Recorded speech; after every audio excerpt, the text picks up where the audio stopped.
Here in New England, the last name Brady has some serious clout. In the world of model trains, the name may carry even more weight nationally, especially if your name is Wally Brady. For over the past decade, Brady has laid claim to one of the most impressive model train layouts in the country. He's been featured in several trade publications and videos. This April, Wally Brady will be hosting an open house for other enthusiasts to come by and admire his handiwork. But we thought we'd beat the crowds and meet up with him before all of that to find out more about this master modeler.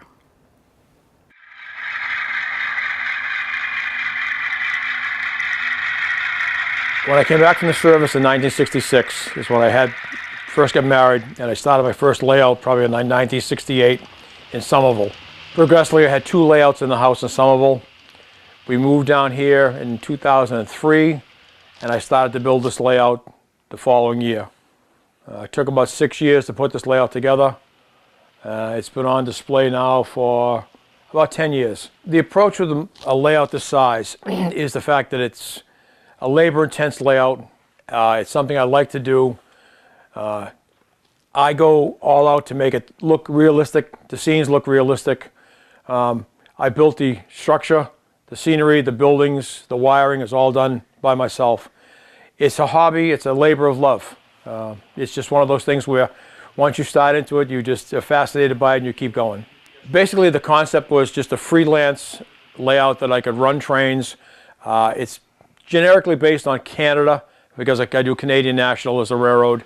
So the scenes are more industrial as opposed to cities because it's further away.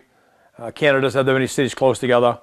And there again, it's mostly a generic layout that I just modeled after, what I had in my head to design. Well, the layout is 20 foot wide by 54 foot long, which comes out to over 1,000 square feet. It has roughly 700 feet of track on the main line.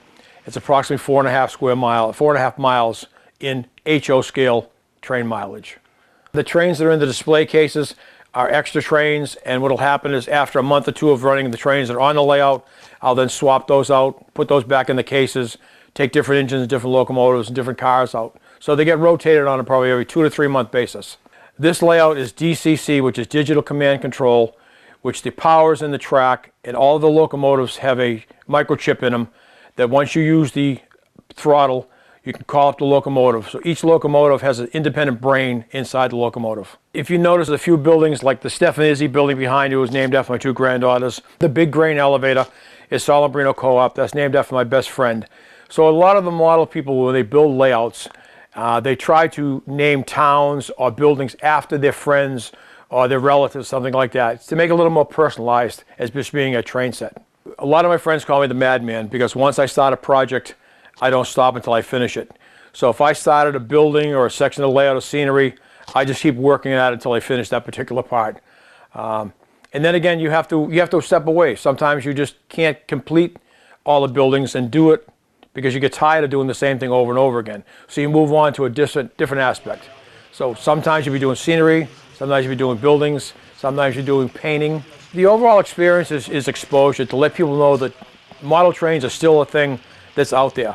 And there are a lot of us guys that have model trains in the layout in their basements and stuff like that.